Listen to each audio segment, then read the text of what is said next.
500 tahun lalu terjadi perubahan yang radikal di dalam tubuh gereja. Hal ini disebabkan oleh satu orang dan dia dianggap melakukan kejahatan karena memecah kesatuan gereja yang sudah bertahan selama ribuan tahun. Namanya Martin Luther adalah seorang reformator yang sudah mengubah sejarah kekristenan. Hal ini terjadi ketika dia membaca Alkitab dan menemukan banyak tradisi gereja seperti misalnya berdoa kepada Maria, kepada para santo, dan api penyucian ternyata tidak ada di Alkitab. Penemuan ini akhirnya harus membuat dia memilih antara kebenaran Alkitab atau tradisi gereja, dan akhirnya dia memilih kebenaran Alkitab dibandingkan tradisi. Keputusan ini membuat dia dicap sebagai seorang bidat dan diekskomunikasi atau dikeluarkan dari gerejanya. Di video kali ini kita akan melihat 7 perubahan prioritas yang menjadi landasan berpikir Martin Luther. Jadi mari kita mulai. Sebelum kita membahas 7 perubahan prioritas yang menjadi landasan berpikir Martin Luther, kita lihat dulu latar belakangnya. Hal yang membuat Martin Luther menjadi seorang reformator adalah ketika dia dihantui oleh rasa takut akan kematian dan penghakiman Tuhan. Perasaan ini semakin memuncak ketika dia mengalami badai petir dan hampir mati di sana. Yang menjadi ketakutan adalah bagaimana caranya dia bisa mendapatkan pengampunan dosa. Dia sudah melakukan berbagai cara yang diajarkan gereja pada saat itu untuk mendapatkan pengampunan dosa. Dia sudah berdoa kepada 20 santo setiap minggu, berdoa kepada Maria, melakukan ziarah, dan melakukan sakramen, termasuk bagaimana dia melakukan pengakuan dosa selama berjam-jam. Tapi dia menyadari bahwa semua yang dia lakukan itu tidak pernah bisa memberikan kepastian akan pengampunan dosa. Titik baliknya setelah Luther berpikir, dia menemukan 2 hal. Yang pertama, setelah dia membaca dan mempelajari Alkitab, dia menemukan bahwa tradisi gereja seperti berdoa kepada Maria, berdoa kepada santo, dan api penyucian itu tidak ada dasar ayat Alkitabnya. Yang kedua, dalam pergumulan pengampunan dosa, Luther percaya bahwa keselamatan itu tidak bisa dibeli. Seperti praktek penjualan surat pengampunan dosa pada saat itu, Luther juga menyadari bahwa keselamatan tidak dapat diusahakan dengan melakukan perbuatan baik. Melalui penemuan ini lahirlah manifesto reformasi yang kita kenal saat ini, yaitu sola fide, bahwa seseorang diselamatkan hanya karena iman mereka kepada Kristus. Sekarang kita masuk ke inti videonya. Ada 7 perubahan prioritas yang menjadi fondasi berpikir Martin Luther, dan perlu diingat bahwa Luther tidak menghapus hal-hal tersebut, melainkan dia mengubah urutannya. Dia mengatakan mana yang lebih utama dibandingkan yang lain. Mari coba kita bahas satu persatu. Yang pertama adalah perubahan hati nurani di atas otoritas. Pada masa Luther, perintah paus adalah hukum tertinggi. Tidak ada yang boleh mempertanyakan keputusan paus karena dia dianggap adalah wakil Kristus di bumi. Siapapun yang menentang otoritas paus itu sama saja dengan menentang Tuhan. Namun Luther mengalami pergumulan yang sangat dalam. Hati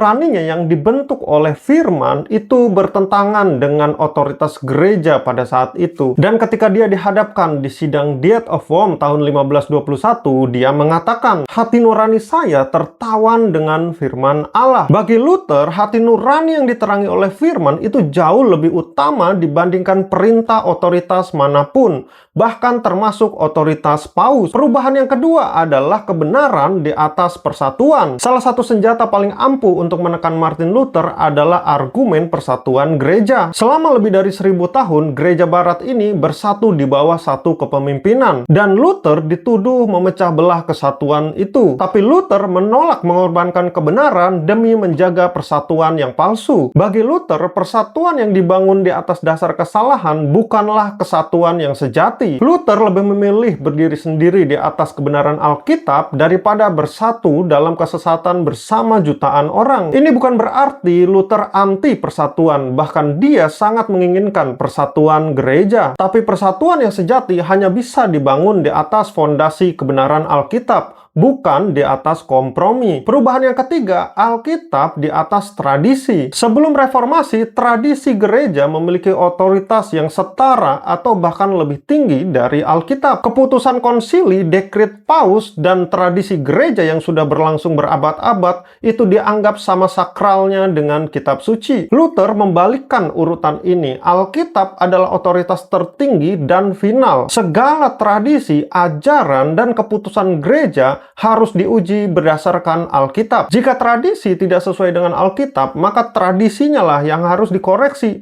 bukan Alkitabnya yang coba ditafsirkan ulang agar cocok dengan tradisi. Inilah alasan kenapa Luther menerjemahkan Alkitab ke bahasa Jerman, agar orang awam pun bisa mengetahui apakah ajaran gereja itu sesuai atau tidak dengan kebenaran firman Tuhan. Perubahan keempat, iman di atas perbuatan. Gereja pada saat itu mengajarkan bahwa keselamatan itu bisa didapatkan melalui kombinasi iman dan juga perbuatan. Seperti di dalamnya ada sakramen, ziarah, pengakuan dosa, dan ritual lainnya. Luther sendiri sudah merasakan beban ini karena dia sudah melakukan berbagai cara termasuk sakramen yang diajarkan gereja, tapi dia merasa masih belum cukup. Titik baliknya adalah ketika Luther membaca Roma 1 ayat 17 yang menyatakan bahwa orang benar akan hidup oleh iman. Bagi Luther, ini mengubah segalanya. Keselamatan diterima melalui iman kepada Yesus Kristus, bukan diusahakan dengan perbuatan baik. Perbuatan baik adalah buah dari keselamatan, bukan syarat untuk mendapatkan keselamatan. Ini bukan berarti bahwa perbuatan baik itu tidak penting, tapi urutannya berubah. Dulu orang berbuat baik supaya diselamatkan,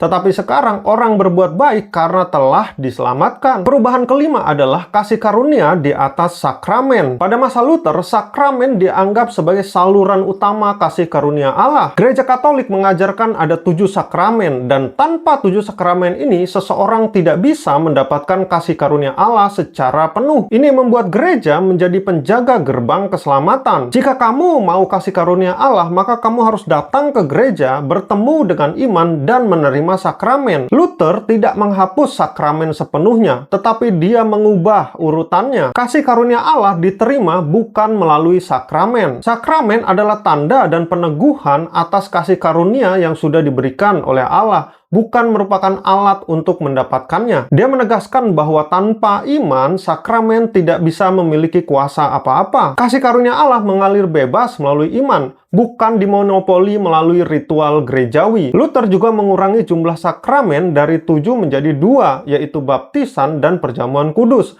Karena 2 hal inilah yang tercatat di Alkitab dan diperintahkan Yesus secara langsung. Perubahan yang keenam adalah jemaat di atas imam. Struktur gereja pada saat itu berbentuk piramida hierarki. Paus berada di puncak, lalu para uskup dan imam setelah itu baru di dasar piramidanya adalah jemaat awam. Hierarki ini dipisahkan secara eksklusif, baik itu secara fisik maupun pakaian yang berbeda. Luther meruntuhkan piramida hierarki ini dengan memperkenalkan konsep imamat orang percaya. Dia menyadari bahwa dalam perjanjian baru tidak ada kasta rohaniawan. Semua orang percaya adalah imam. Pendeta atau pelayan gereja hanyalah fungsi dalam tubuh Kristus, bukan kasta spiritual yang lebih tinggi. Karena itulah Luther menerjemahkan Alkitab ke dalam bahasa Jerman agar jemaat awam pun bisa memahami firman Tuhan sama seperti imam. Perubahan yang ketujuh adalah Kristus di atas gereja. Ini adalah teguran yang paling radikal dari Luther. Pada saat itu gereja mengambil alih posisi yang seharusnya hanya ditempati oleh Kristus. Gereja bertindak sebagai nabi, satu-satunya penafsir kebenaran, imam satu-satunya pengantara pengampun dosa, dan raja penguasa hidup manusia. Luther menyatakan bahwa tubuh, yaitu gereja, tidak bisa menggantikan posisi sang kepala, yaitu Kristus. Jika seseorang butuh pengampunan, maka dia harus datang langsung kepada imam besar kita di sorga, yaitu Yesus,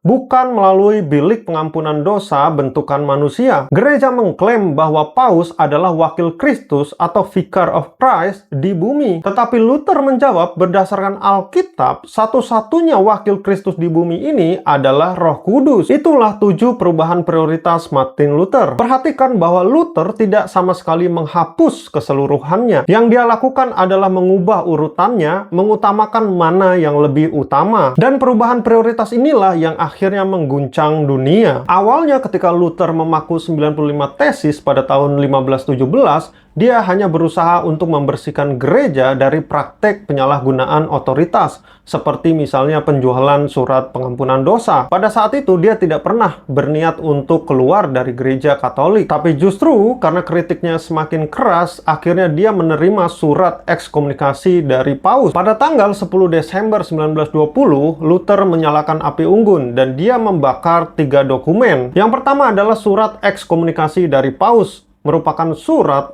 sebagai peringatan terhadap Luther untuk menghapus 95 tesisnya, kalau tidak dia akan dikeluarkan dari gereja Katolik. Yang kedua, buku hukum kanonik, merupakan aturan cara hidup sebagai biarawan. Yang ketiga, dokumen palsu yang mengklaim kekuasaan mutlak Paus sebagai wakil Kristus di bumi. Pembakaran ini menjadi tanda putusnya hubungan Martin Luther dengan sistem gereja yang ada pada saat itu. Dia berani mengatakan bahwa gereja atau tubuh tidak bisa menggantikan fungsi Kristus sebagai kepala. Dengan begitu, dia menolak otoritas Paus sebagai wakil Kristus. Dia berpandangan bahwa Kristus tidak memiliki wakil dalam wujud manusia sebagai pucuk kepemimpinan gereja. Jadi pemimpin gereja adalah Yesus Kristus sendiri sebagai kepala, bukan seorang manusia yang memegang kendali kepemimpinan secara absolut. Selain itu, menurut Luther, manusia hanya membutuhkan Yesus Kristus untuk selamat, bukan sistem gereja atau perantara manusia. Itulah perjalanan kehidupan Martin Luther, seorang biarawan yang ketakutan akan penghakiman Tuhan, yang akhirnya menemukan jawabannya bukan dari sistem gereja, melainkan dari dalam Alkitab itu sendiri. Dia tidak memulai dengan niat untuk memecah gereja, dia hanya ingin mencari kebenaran. Tapi ketika kebenaran itu bertentangan dengan tradisi gereja yang sudah berjalan ribuan tahun, dia harus membuat pilihan. Tapi yang menarik adalah Luther tidak pernah mengatakan bahwa otoritas itu tidak penting, atau persatuan itu tidak penting, atau gereja tidak penting. Yang dia coba katakan adalah bahwa ada sesuatu yang lebih penting. Hati nurani lebih penting daripada otoritas, kebenaran lebih penting daripada persatuan, Alkitab lebih penting dari tradisi, iman lebih penting dari perbuatan, kasih karunia lebih penting dari sakramen, jemaat lebih penting dari imam, dan Kristus lebih penting dari gereja. Hal ini terjadi karena Luther menyelidiki Alkitab sendiri dan menemukan jawabannya. Sekarang menjadi tugas kita untuk membaca dan mempelajari Alkitab